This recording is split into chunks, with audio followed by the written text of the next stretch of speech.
Hey everybody, welcome, welcome, welcome. A few things. Welcome from Chaos to Clarity. We're going to be, you can see, I don't know if you guys, do they see what we see on the screen? Or they both? They do. Okay, so you guys, I'm up here and James and Sveta are down below, and I want to introduce you to them. They are friends of mine who I've known for almost like 6 months, almost a year. I met them in a community that we're both part of. So you guys know that I talk a lot about professional development and meeting other people within your field. So I am really excited to introduce you guys to them because I've learned a lot from them, and I think you guys are going to learn a lot from them. They help small business owners have their workload and create effortless workflows to run business they love.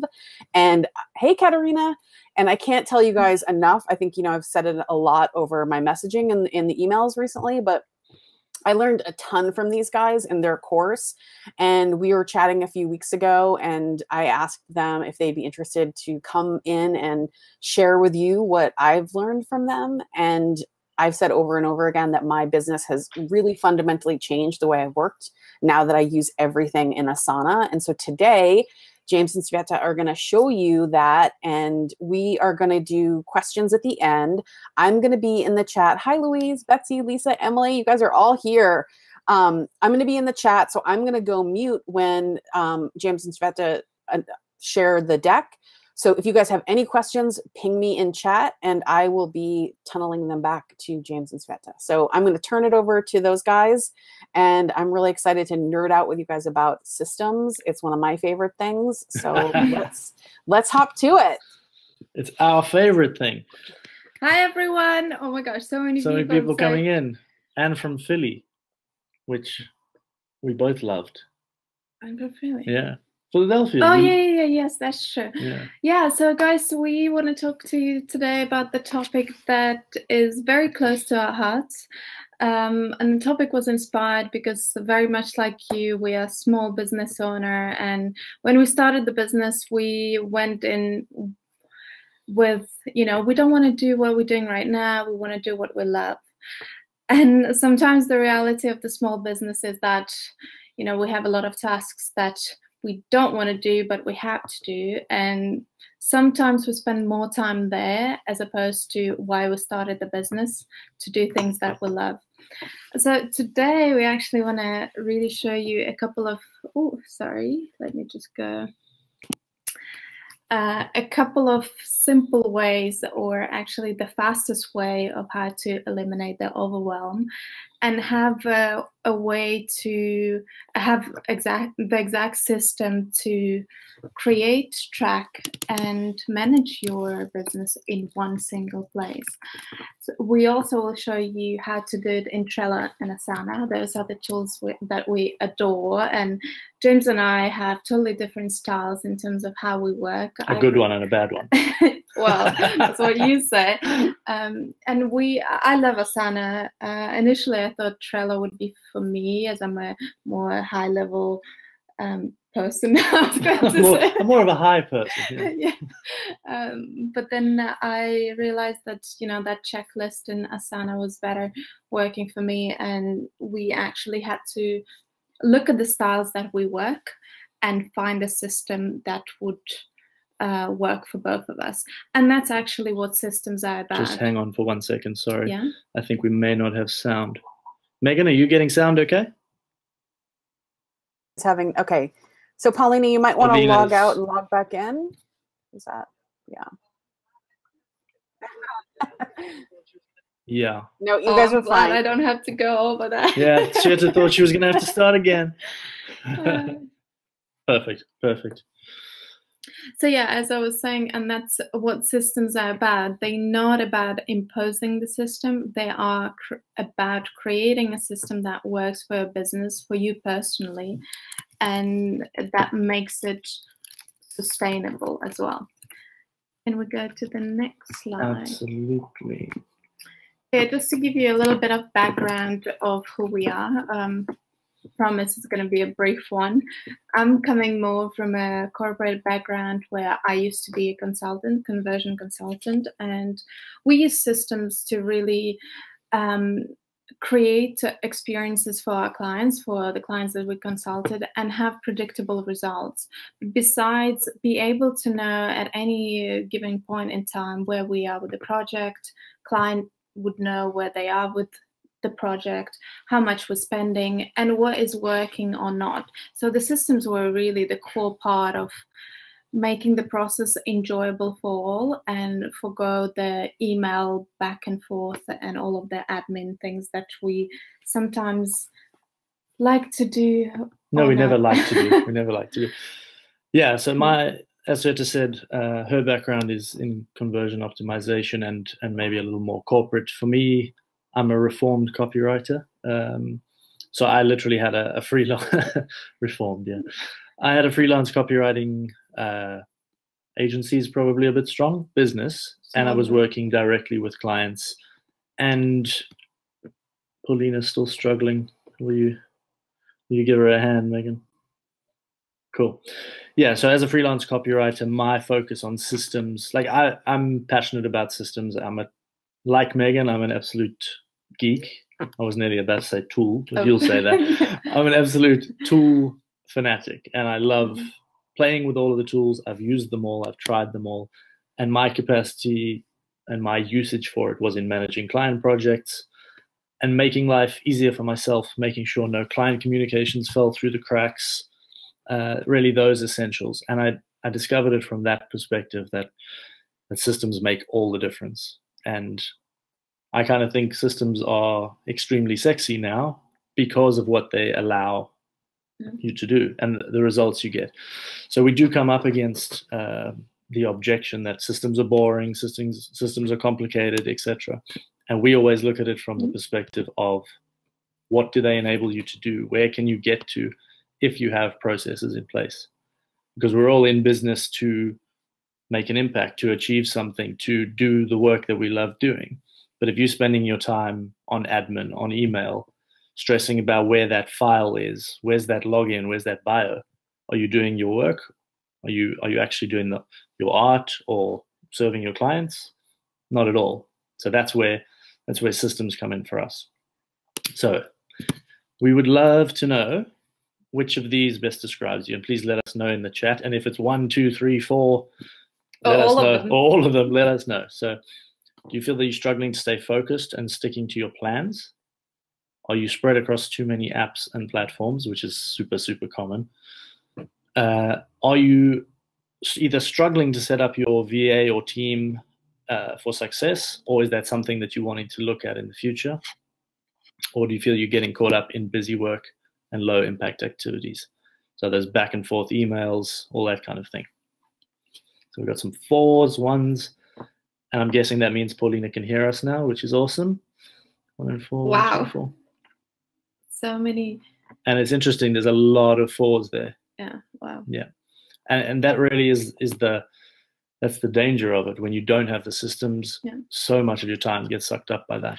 And it's almost like we like to think about it, what if you take yourself out of the business? I'm not doom and gloom now. I'm not talking about it literally, but if you need to take a day off, can you actually relax? Can you take the time off to get inspiration and be okay that business is running?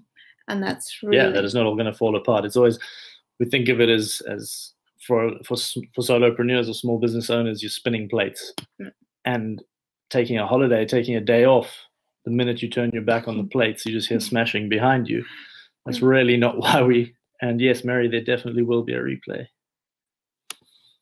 So I did Latin at school and Greek mythology, so I think we'll throw in a bit of mythology. So these are the things that we come up against the most, I think, in terms of systems objections, perhaps. First one, that systems are boring, that they are complicated, they're something for the techie people. And I think particularly for people who are artistic or creative, a core part of your business is the personal touch. And there's a feeling that systematizing, like it goes along with robots and things like that, and it's taking the personality and your personal touch out of your business. And what we want to show you is that it's actually the best way to put the personality back into your business. Because with all of those 4s you just told us, you're telling us that you're spending a fortune of time on things that, frankly, you don't necessarily need to be doing. And don't get us wrong, we do it sometimes ourselves. As much as we have systems in place, we're still people, and we at times fall into habits, and that's what systems help you to take you back on track. Yeah. The second one is that only big companies need systems. So sure, you got your SAPs and all of that kind of stuff who need systems, but systems scale as your business does.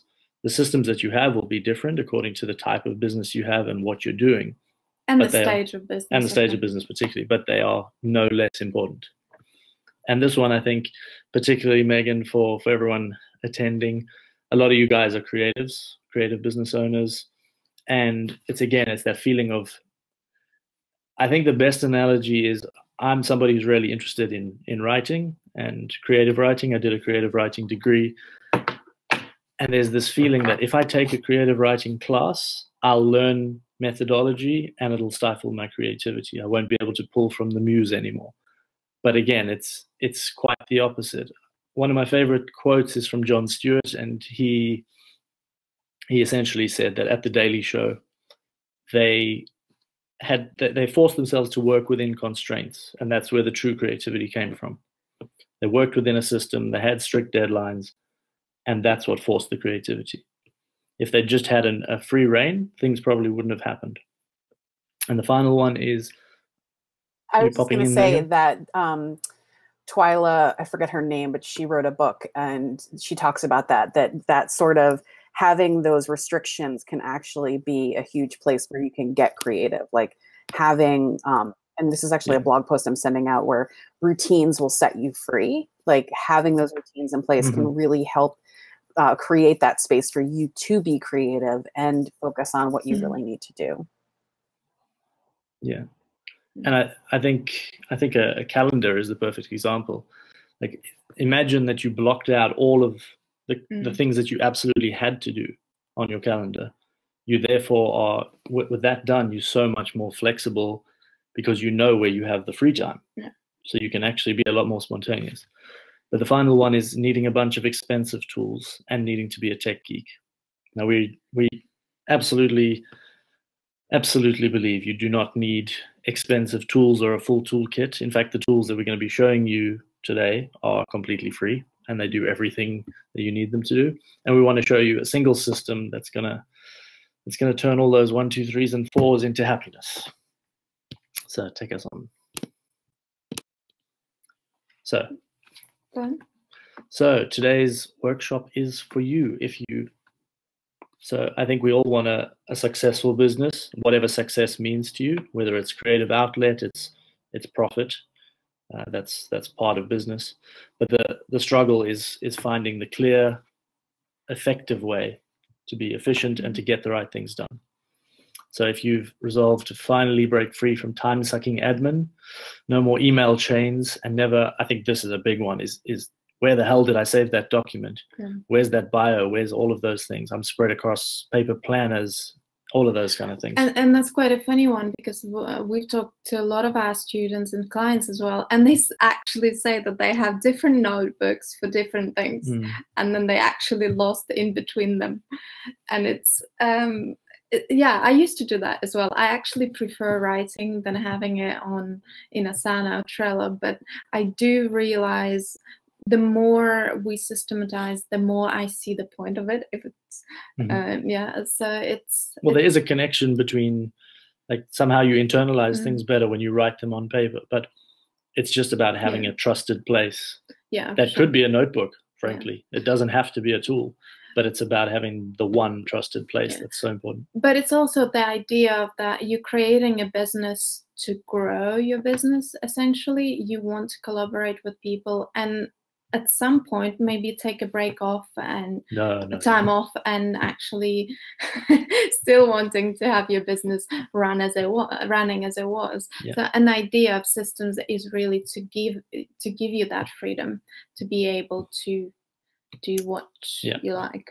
Which is why we want you to say yes to smooth operations and predictable results. And the key thing with systems, predictable results.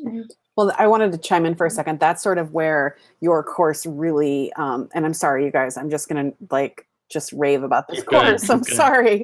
But that's where it really started to change for me, was that I was that person that had things all over the place. Like I had them on stickies on my website, or on my desktop. I had notes in my notebook. I had stuff in Evernote. And then I started to kind of, when I started to realize that I wanted to take my business to the next level, that's when the sort of two came together, where I was like, I am wasting all this time. I'm like knee deep in the weeds of my business when I'm not able to focus on what I really want to do. And so, I'm going to give you guys some tough love here. The hardest thing for me was just keep coming back to Asana and adding that stuff in, right? It was like a little bit of a steep learning curve. But now when I'm in Asana, I just wrote a blog post about this yesterday, where one of the biggest selling points for me on Asana was that I can keep all these links, all this information in there that I always know. So if I need a little bit of a piece of code, if I need a time converter, right? How many times did I share the time converter with you guys this week to let you know about the webinar? And that's right there in Asana. And while that sounds like minutia, all of that stuff adds up. So I just wanted to rave about that, because that was the biggest thing. That was my real aha moment for me around Asana, when I was like, oh, right, I can just keep all of this stuff in here. And then when I bring in my clients and stuff, I can share it with them. When I bring in contractors, I can share it with them. So, yeah. Yeah, and that's such a good point as well, because there was a statistic I read recently where I can't remember exactly, but they were essentially saying that when you're trying to get into a flow state, which I think for a creative is particularly important, any interruption, it'll take you, I think, between 15 and 20 minutes to get back to where you were, to even get close to getting back to that flow state. So if your distraction is, oh God, I have to Google for the time zone again on that same website, just think it's not just taking the 2 minutes that you've just gone away from your work. It's actually taking away the 15 minutes. Well, now that we're talking about time in particular, we always say, or small business owners say, we don't have enough time. And that's a concept in its own, that we cannot manage time, but we can't manage what we do with that time. Because 60 minutes is 60 minutes. Yeah. And that's whether we're going to do creative work or work on the project, as opposed to be looking for stuff to start the project. Yeah. So we want to get you to the point where, as Meighan says, you know exactly where everything is, that piece of code, whatever it is, you know where to find it. And that really ties in with the big struggles. So before the workshop, Meighan sent out that survey, and we got some amazing responses. And really I think the key themes that came out was actually getting the things that you have planned and that you want to do, getting them done, focusing on them, working on them, dedicating the time to them. I think the trends were consistency, priorities, focus, time management was a key one. And tracking the activities where you're at with specific project, task, and so on. Yeah. So making sure nothing falls through the cracks. I think that's you spying on me. Funny you say that, yes. Making sure nothing falls through the cracks. So if you think about it, all it takes is a client's email, something to do with a deadline or whatever it may be. If that slips through, that can be absolutely disastrous. So if you have a system for the way that you process emails and manage things, that doesn't happen. And then also finding one place where you can do your work. We are all spread across multiple apps. I mean, there's, God knows, people are going nuts over Airtable at the moment. Meighan, we've spoken about Airtable. There are tools out there that do great things and are great for specific things. But if you have that central hub where you control everything from, you can actually feel more relaxed about using other things for very specialized tasks, because you know to come back to a central control point. Yeah, but it's also, someone mentioned that Asana has integrations with Toggle, and that's either Asana or Trello. They have amazing integrations with other tools. Yeah. But we like to think about tools that you'll never find a perfect tool. And obviously there always will be new tools that does this feature better or that feature better. It's more about, again, looking at, we're going to get into that process a little bit later, but I'll give you just a little insight that it's 80-20. Find the tool that works for you 80% and just try to work with the 20. Yeah, bend the 20. Yeah. Because no tool's going to do it all. And somebody's always going to be bringing out the next flashy thing. Yeah. It's 17 hats, it's Dubsado, it's whatever it is. They all have great things, but there's going to be a gap somewhere. So it's more about the way you work in it than the perfect tool. And that actually ties into the common solutions. And we were discussing it earlier. When we look at, right, so these are my struggles. I'm struggling with these 3 things. What's the solution? And those solutions either focus too much on the tool. So we say, oh, tool X is all singing, all dancing. Or it focuses on the features of what that specific tool can do. So this one can do this, that one can't. And I think a major thing that we see is too much focus on systematizing the wrong things. So a lot of the time that's productivity for productivity's sake. It's not let's get the work done, Meighan's waving. Guilty. But yeah, so it's that's where it goes wrong, I think. And I'd say, like, with regards to systematizing, you really want to systematize to what's working already. If you have for example, consistent inflow of clients from, I don't know, Facebook, systematize that channel first, and then look into other systems, because systems won't happen in a day. It's a habit, and that's the habit that we actually have to work on. Unfortunately. No, but once it becomes, once it becomes a practice, then it's right. So the big question, and we want to sort of take any mystery that hangs around the idea of systems. It's not scary. It's not anything more than a system is a sequence of tasks designed to get you from A to B. Simple as that. And the key thing and what makes it a system is that it's easily repeatable and it produces the same outcome every time. And this is a thing that we absolutely love, is the idea of humanizing the exception.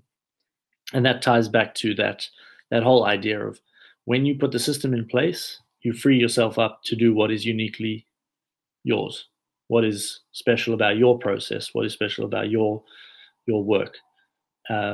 Putting a system in place for the mundane, or even say, for example, your blogging process. When you put the system in place that okay, every time I write a blog post, I create a new folder in Google Drive. I create this, I save it in Asana as a reference, etc. That happens every time. So where does your energy go now? It goes to writing something exceptional. And that's the focus of it. So it's really a simple case of following steps and getting a predictable result every time. Yeah. And then a case of delegating or outsourcing it, it's really just adding one person or 2 people to the project, and they know the process. And again, you are just writing what you want to write. Yeah. In terms of delegating, it's a huge thing. The only way you can delegate effectively is when the process is mapped out and you can say, right, my assistant is going to do this piece and this piece. Until you've got that, it's a complete free-for-all. And I'm seeing, Meighan's mentioning Power of Habit. There's another great habit book that's recently come out, Charles Duhigg. It's worth checking that one out as well. He's a fantastic author on the subject. So, one system to rule them all. That's what we're looking for. But first, another question for you. Please let us know in the chat which of these sounds like you. And again, it can be as many as you like. Are you feeling pulled in every direction by the things you think you should be doing, or that you actually should be doing? You're worried about things falling through the cracks and the clients noticing. This is a big one. I think we feel like, oh, I'm working every hour of the day, but I don't really ever feel like I move forward. So results not matching the amount of effort you put in, which is hugely frustrating. Or are you making tons of lists on paper in whatever apps and just not seeming to get anything done? Paulina, 1, 2, 3, and 4. We have got to help you out. But yeah, it's a little of all 4. I think that's the key. These things are not uncommon. In fact, they are super common. But there is a way to get them. Yes, please. But there is a way to get them all under control and manage them. And we're going to walk you through that now. Right. So some context. This is super important. Yeah. Yeah. Thank you. My pleasure. So before you start sort of creating the one system that rules it all, as I was mentioning in the beginning, we think about systems as living organisms that should help you as opposed to being imposed on you. So, and when you see sometimes other businesses systematize this and that, and you say, oh, I want that system, it's not necessarily going to work for you. And it's not going to work only because, or it will work depending on the product or service whether you're offering a product or service, because the system for a product-based business will be different to a system for a service-based business. If, for example, service-based, you are consulting clients one-on-one, so you potentially want to look into systems like onboarding or managing clients. In terms of products, you might be looking how to create a product or how to create a new product in Teachable, for example. Exactly. That's, yeah. And then the second element would be your business model. And again, is it one-on-one consultations or that's a group program? And here again, we can say that for one-on-one consultations, you might need a client management system or even intake process where you'll have acuity, for example. For the group programs, you might look into membership sites, and that's a process on its own. And there's ways of working within each of those. Yeah. Exactly, and it's a complete system in itself. And then again, the third one is it's a key one really for all of us. It's the personal strengths. If someone, for example, us will like blogging or will like webinars, exactly. It's not a problem in itself. It's something that we consider our strength. But what it means is we need a workflow for doing webinars, exactly. Not for and for blogging. But if somebody is a live speaker, there's going to be a completely different set of systems for that. Yeah, and the combination of those three actually allows you to create a sustainable system that you can follow and relate to, actually. Right, so we are moving to the next slide now. I just want to tell Michelle why she didn't hear the name properly. It's my awful accent. That must be it. So the key thing, business stage. And this, I think, is I think it's my favorite slide. Yeah, so I'm not even going to get involved. No, go on. No, it's your favorite slide. So yeah, as I think we were talking with Meighan early on about systems and different processes, and it really, at different stage of business, you should be looking at the different process, only because you, as a small business owner, we need to be focused. We need to do things that are relevant at this point of time. For example, when we started out, it really was a vision where you research whether your idea is valid. So you need to look into information management system, whether it's Evernote where you're saving things or Google Drive or else. The other system would be relation management. We were looking for initially for people who would want to connect or people we were looking up to. And that's again, a process that is relevant for that stage.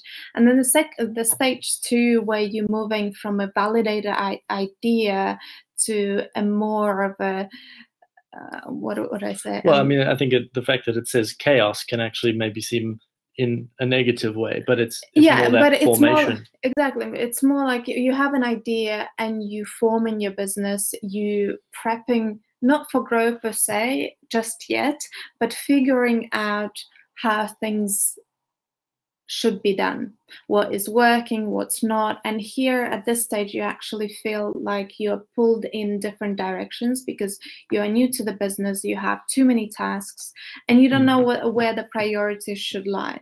And that's where the systems like task management, calendar management are crucial, as well as inbox management, because we all have lots of emails coming through and we don't know how to sort them.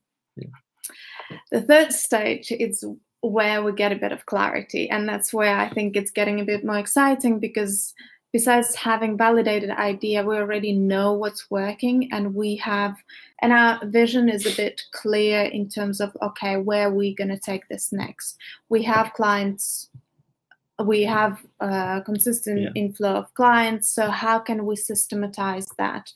Here, where the client intake and management systems come in, or you have a product, for example, and it's working, that's where you would want to systematize that part of business, because you either want to tweak the product or improve, or just have a process that allows you to go beyond that product and move on to a next stage.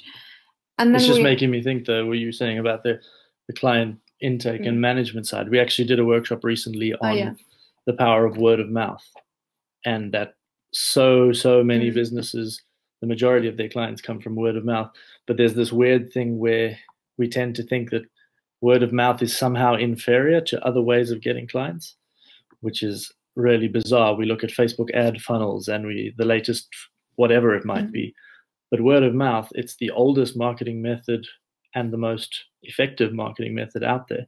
And systems like client intake and management, if you look at that slightly differently, that is your most powerful marketing process.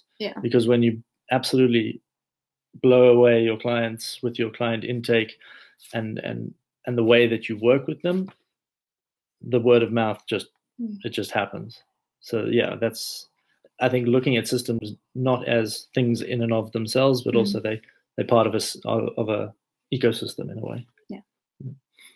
And so impact. Okay, so and then at stage 4, you would be moving from clarity to impact, where you really want to, you already have a stable business, but you want to take it to a level where you have a team. You want to have effective team management or effective collaboration. That's where you look at outsourcing. And so that the systems at that stage are product systems, if that's a product, or service systems, and it could be branching out into something new, extending your offering. Then you would look at marketing systems, and that's where actually at impact stage, that's where you would tweak your marketing, your advertising. You have enough budget to experiment and find the funnels that are working. The problems or the misconceptions, I would say, that a lot of small business owners automate something that they, in terms of marketing channels, that might not be working. To have a funnel that is really bringing you money, it requires a lot of testing. And you only automate or create a system for marketing channel which is working. And usually we say to we start the wrong way around. It's like you try and systematize something you haven't figured out yet. And for example, you can potentially look inside your business already now and say, what is working? What is bringing clients? And that's one of the systems that you could look into creating a process for, and essentially putting into a system that will allow you to shift your focus to next stage. And it's such a good point Lisa's made there.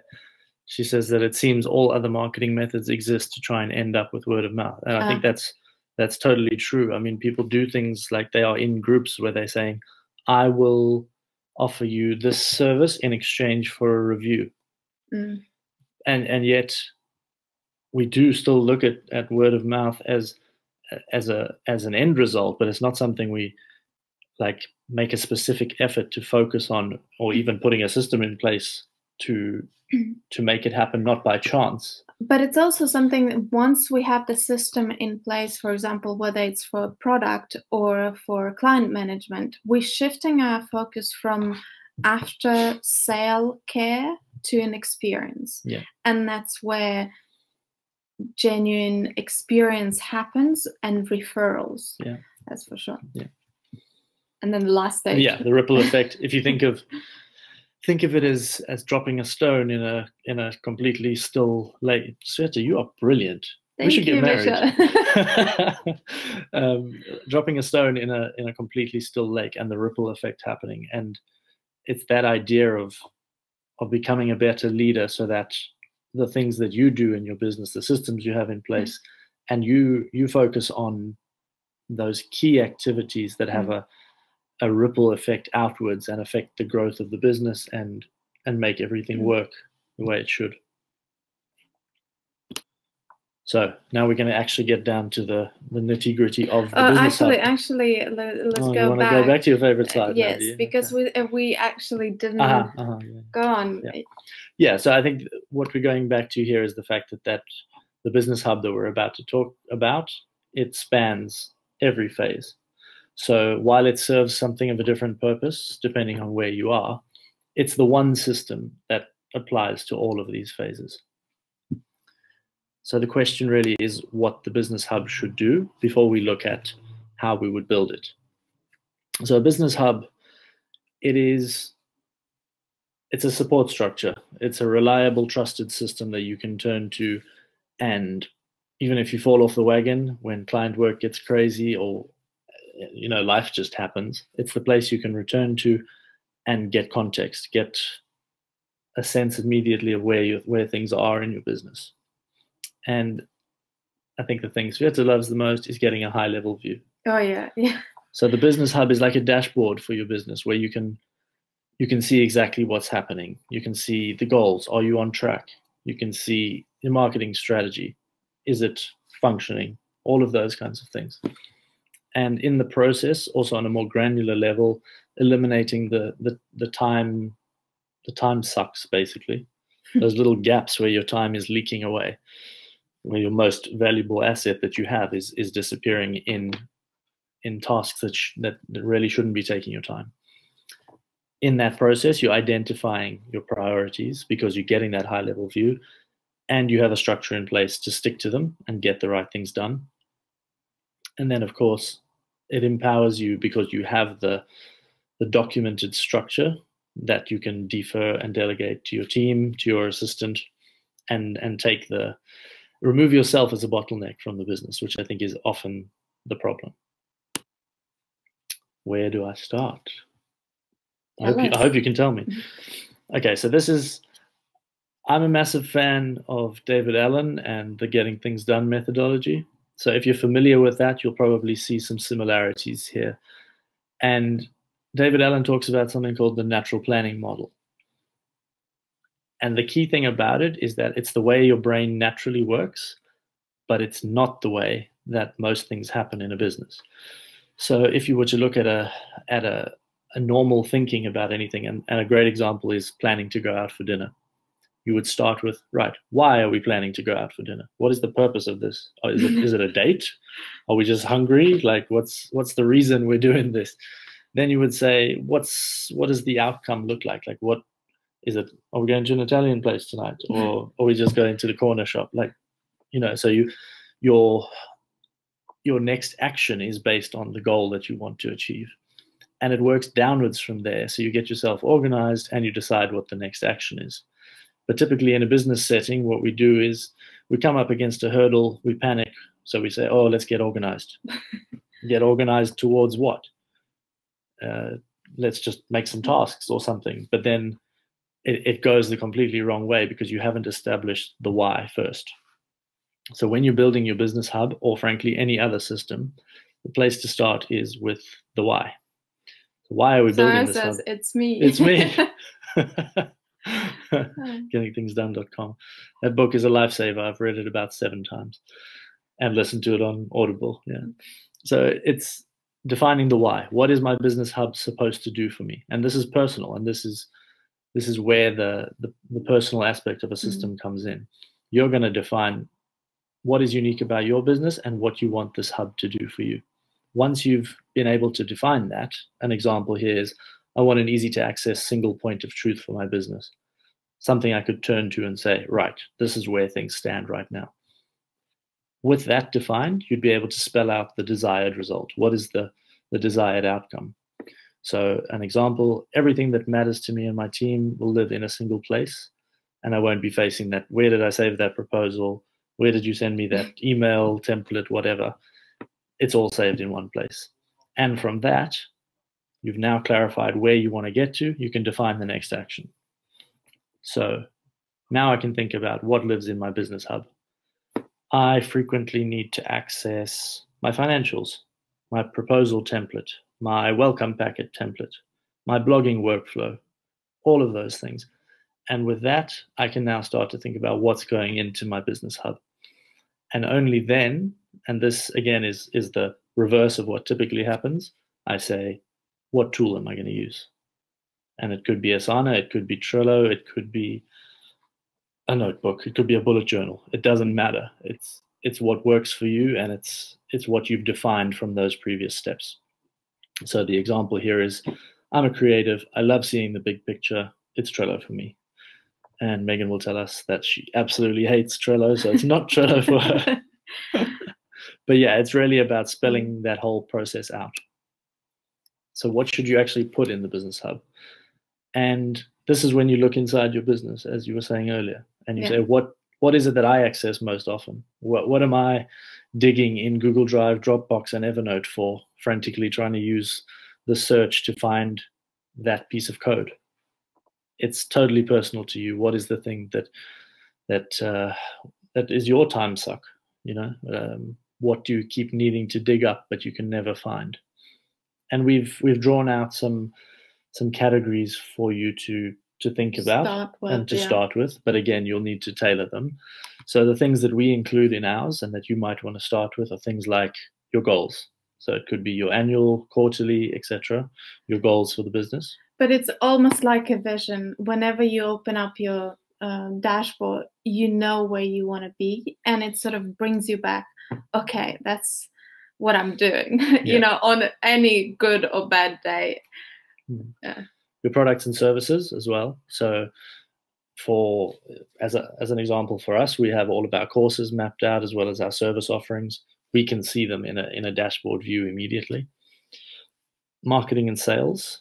So hopefully you've mapped out your marketing strategy and what its component parts are.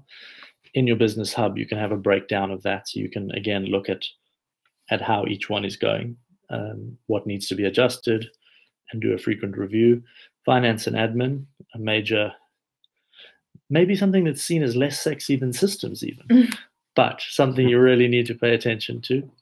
And templates. Now, we absolutely love templates, whether it's project templates, email templates, anything that saves you time and stops you having to rethink and redo the same thing over and over again is super important. And we save those in the business hub as well. Yeah, we also have had a team there, but it really depends where you are in your business and what things you need. But I would say if you just starting out with systems, pick one and create a project for one. And usually it would be the vision, it would be the goals. And that's where you start with that habit. And that's such a good point, though, because it's like you might approach systems as all or nothing. Either my business has systems or it doesn't. But one system's better than none. Half a system is better than none. So it's about being forgiving to yourself as well and just starting somewhere. Yeah. So if, as you said, the piece that's missing there is the team side, like if you just documented the contact details and working hours and phone number, etc., of your assistant, you already made a big jump forward.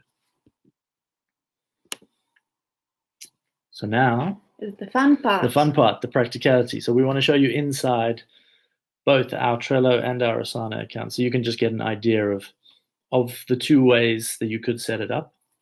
So let's have a look. Oh, can we actually see who is using which tools? Do we have more Trello or Asana people? Yeah, that'd be great, actually. Or whether you're using... Or something else entirely, actually. So the first one we're going to go into, Lisa's not using either right now. Trello didn't stick with me. Yeah, and that's the thing. It is so much a personal preference thing.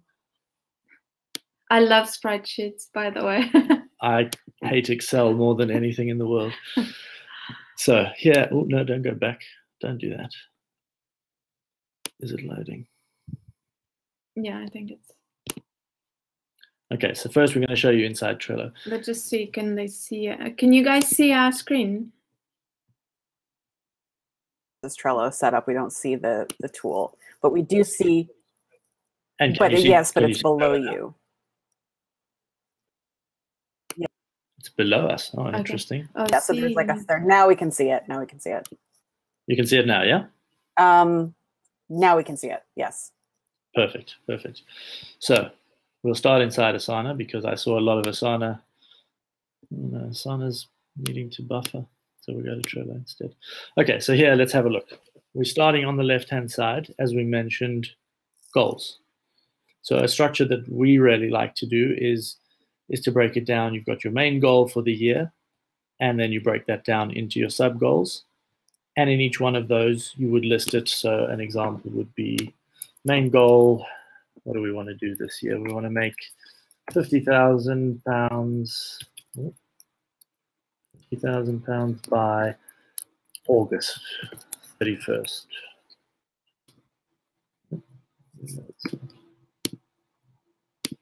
August 31st. So if we considered that as the primary goal for the year, we would then break this down into the sub-goals. So does that mean that by the end of quarter 2, you need to have made a certain amount? So you would document that in there, and then either in the description or in the comments, you'd be able to save all of the relevant information you need, as well as the links off to projects, that sort of the constituent projects that make up that goal. And of course, things like adding the members of the team who are relevant to that project, all those kinds of things. Then again, your products and services. So this is for documenting the details of all of the products that you either already have and offer, or that you're planning to offer in the future. But it's also like description of the product, who is your ideal audience, all that. Links to sales pages. Exactly. Everything you need to know about that project, about that product, yeah. Marketing, again, it's a similar structure to the goals side of things. So the primary marketing strategy, you might save your business blueprint here, or just your business marketing strategy, and break it down into tactic 1. So an example might be tactic 1 is Pinterest. Tactic 2 is webinars, and tactic 3 is Facebook Lives. Now, those are the constituent tactics that make up your overall marketing strategy, and you're going to document the key things about each one of those so that it's there for quick reference. Sales, so your sales calendar, if there are particular periods of the year that are important for your business, it totally depends. If you're in the art business, there may be specific, I don't know, because I can't draw at all, but yeah. Actually, finance, this is something that I'm so passionate about. And you're passionate about finance? Yes. And a lot of us small business owners, you know, like we have so many apps and we have, $5 here, $18 there. We don't really track finances systematically, like having reviews every week and seeing where we actually at with finance. Are we actually using that tool? And this really, I love this part because it really helps you to be present to your business and see what's working, what's not, and adjust from there. Because I think this is one of the parts that I review all the time because it really gives you that indication of what you're doing wrong or right. Yeah, pretty much. Yeah, and that's such a good point, because you can't adjust anything that you're not measuring. If you don't have a yardstick to tell you where you are right now, then how are you going to improve?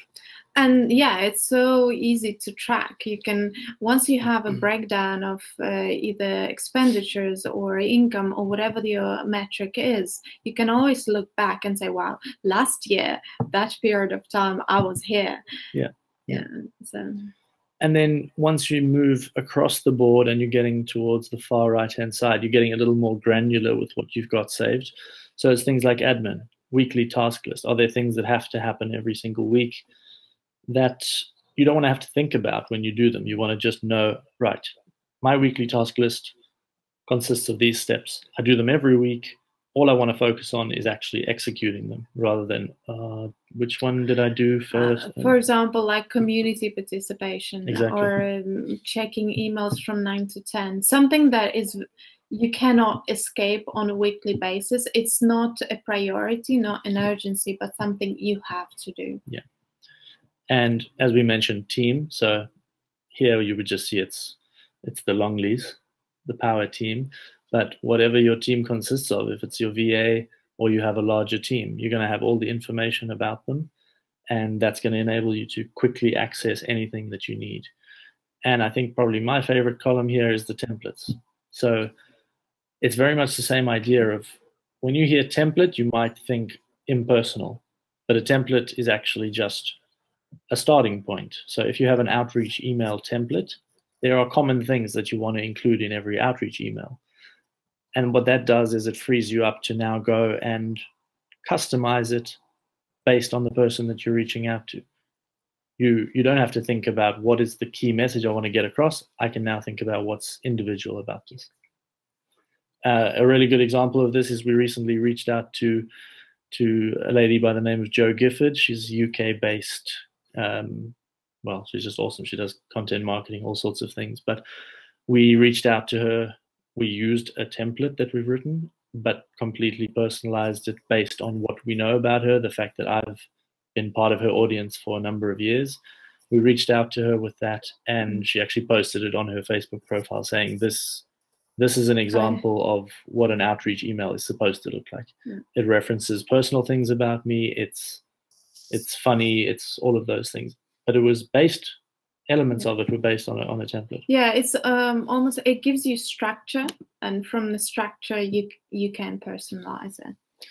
So now we want to show you Asana. Now, and actually, go back to Trello, and I know a lot of people are using Trello, but distinct characteristic of Trello is the boards, right? So you can shift them around, and it's as easy as this. That's why I think you're destroying our business hub. Sort of. But if you only think about doing this in Notebook, it gives you the perspective of the equivalent is crossing out every how easy it is, and it's visually nice. So in Asana, obviously Asana is traditionally a list-based this kind of thing where you normally see your tasks broken down and you see like that. Oh God, I'm overdue. Mustn't show you that. Lots of overdue tasks.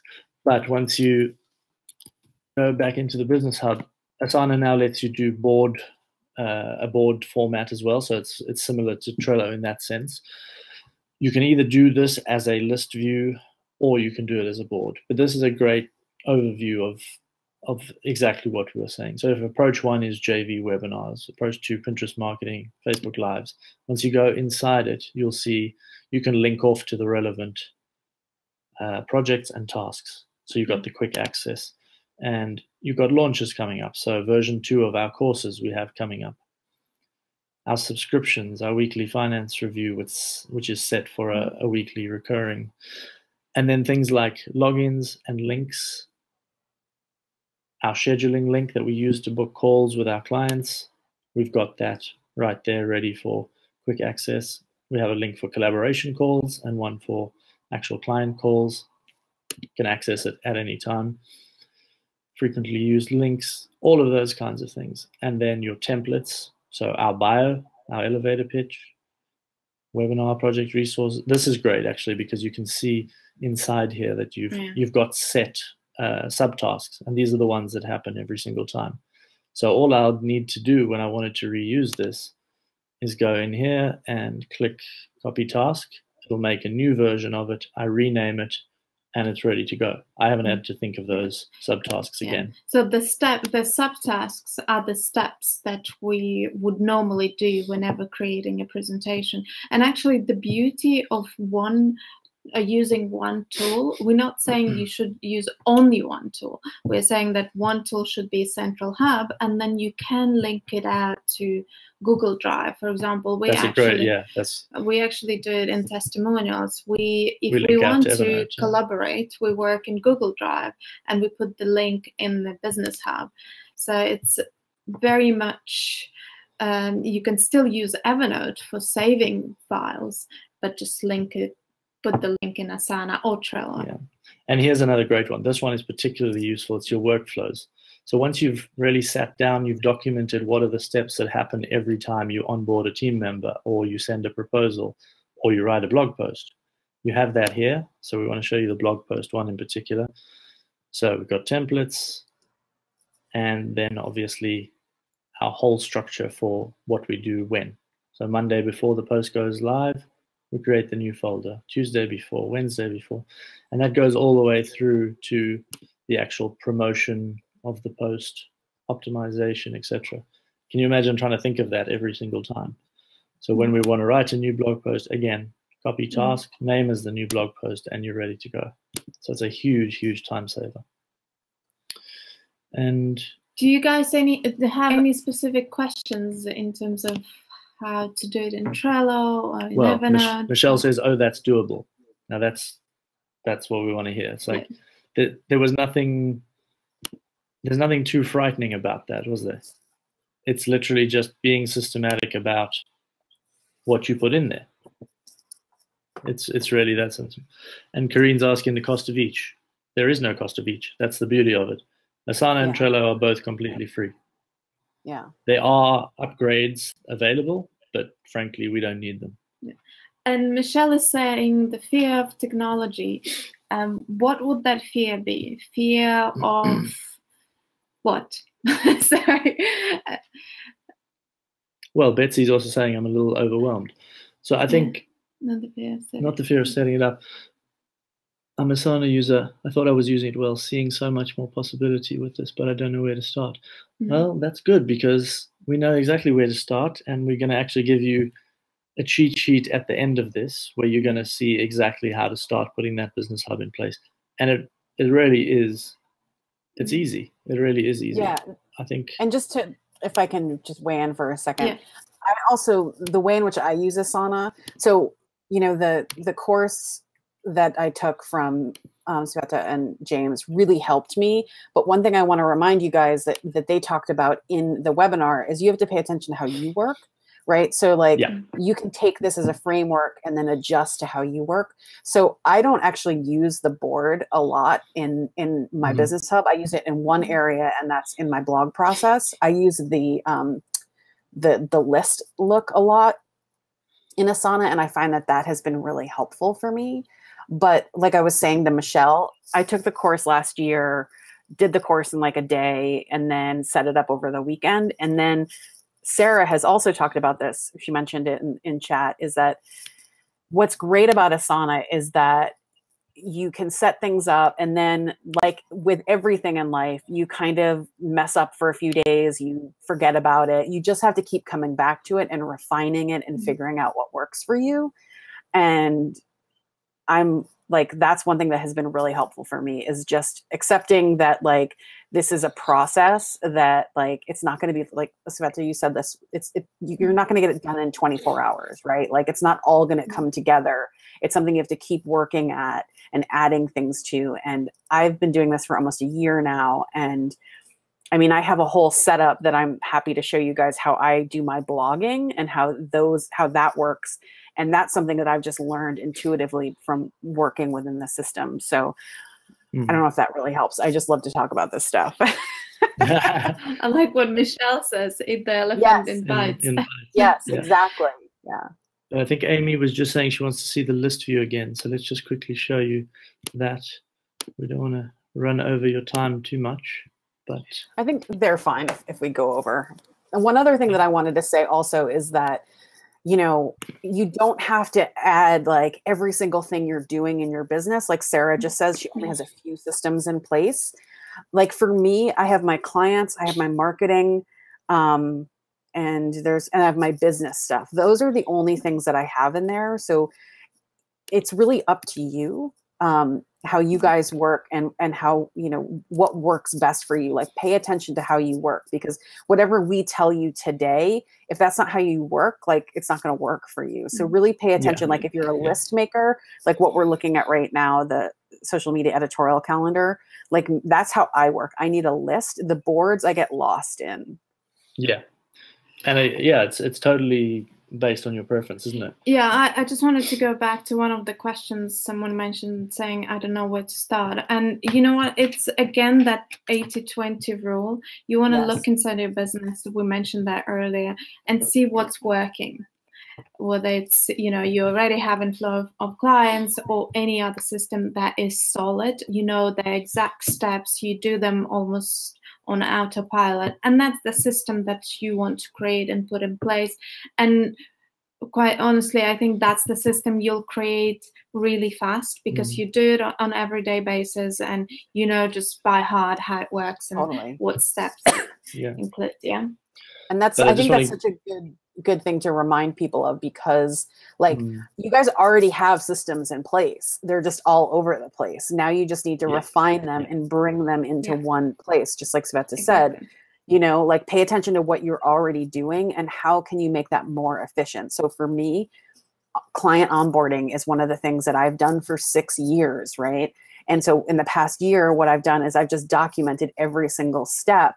If you guys haven't read Getting Things Done, definitely read that, because that'll help you start to think about how to set up things within your business. And what I did was I took all of that onboarding, I put it right into Asana.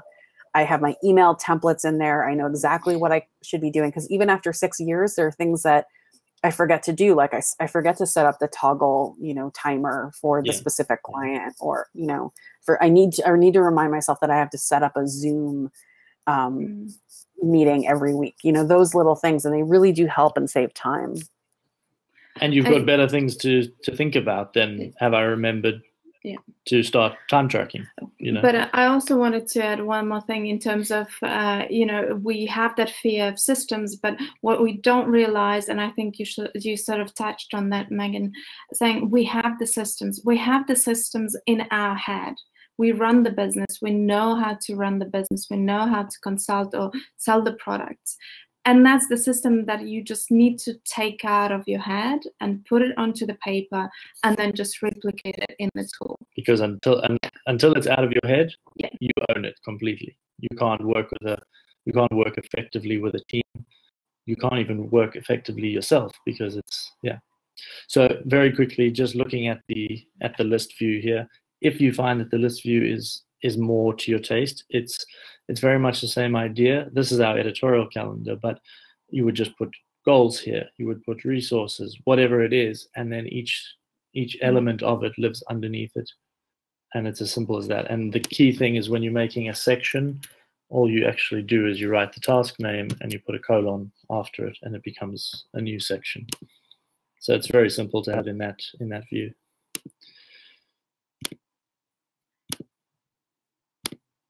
Let's make this big again. So yes, Steva. And it will be more productive and effective.